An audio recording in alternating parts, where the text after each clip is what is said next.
Well, let's have a quick look at the Gamo Varmint. As you can see, I weighted the end of my barrel here. Believe it or not, this does help with accuracy.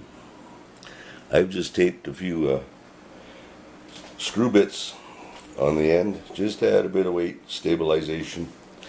I've changed out the scope. As I said, I put one of my Excalibur scopes on there. This doesn't seem to be focusing too well for me. There we go.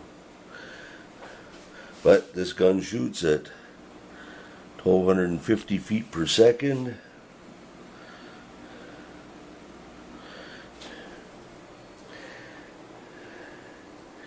And again,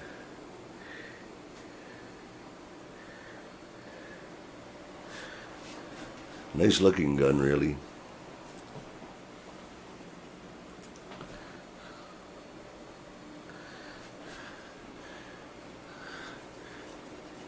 Trigger safety's under here. A little lever, push it forward for fire, push it back for unlock.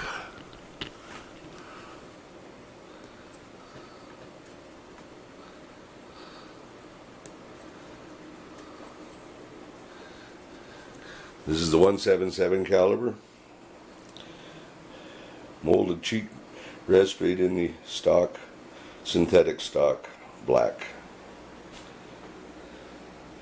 But how does it shoot? Well, let's find out. Hi everybody, Greg here from Two Old Guys with Crossbows. Well, I traded in the Crossman air rifle, the Shockwave, and I took it back and I actually got the Gamo Varmint. I've been meaning for a while to put up a video, but I've been working with it. There's been some quirks. Of course, it too destroyed the scope that came with it.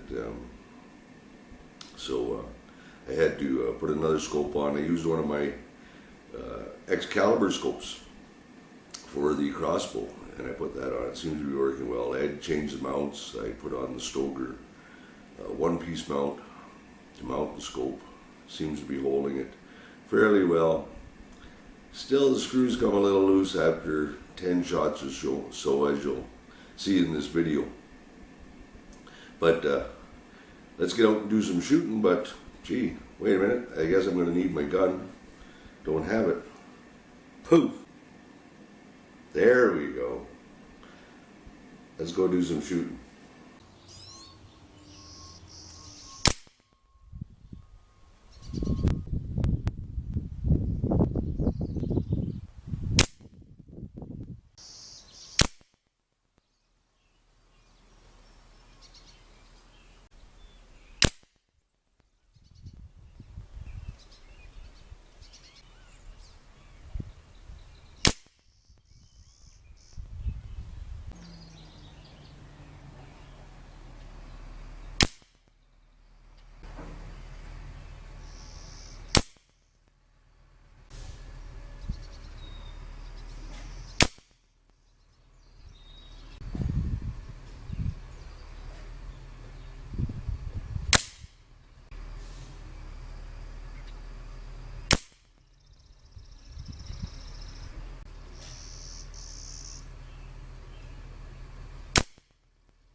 On this target, the first one I shot was over here. What I was doing is I was just seeing how I was sighted in, and I can see that I was grouping a bit to the left, And of course there's probably a flyer over here. So I readjusted the scope a little, brought it more to the center, and then I went over to the far right here and I shot. As you can see, we put 3 right in this dot and 2 down here. This circle, this outer circle, is 2 3/4 inches. These center dots are 3/4 of an inch. This was at 22 yards.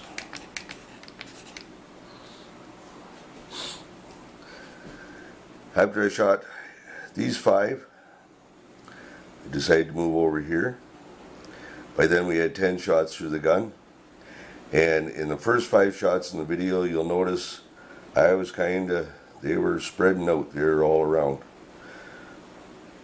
So I tightened up the screws and then put 5 more shots in.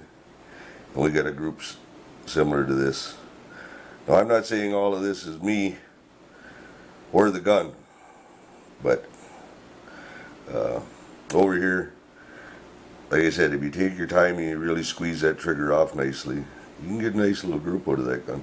This is at 22 yards, that's pretty good for a break barrel Springer.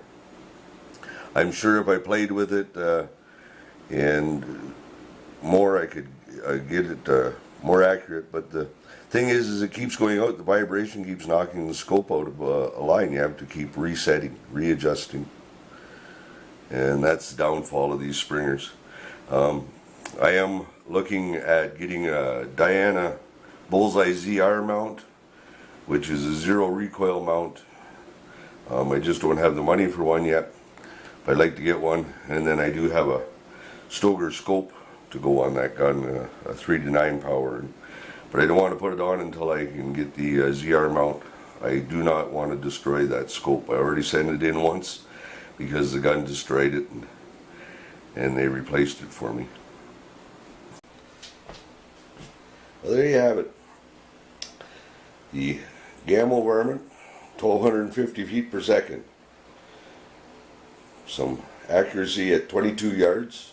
I was shooting the cheapest of the Gamo pellets that I could find.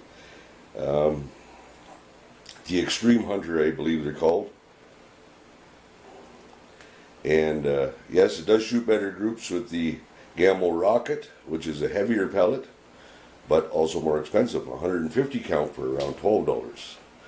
700 of the Gamo Extreme are about the same price. So there you have it.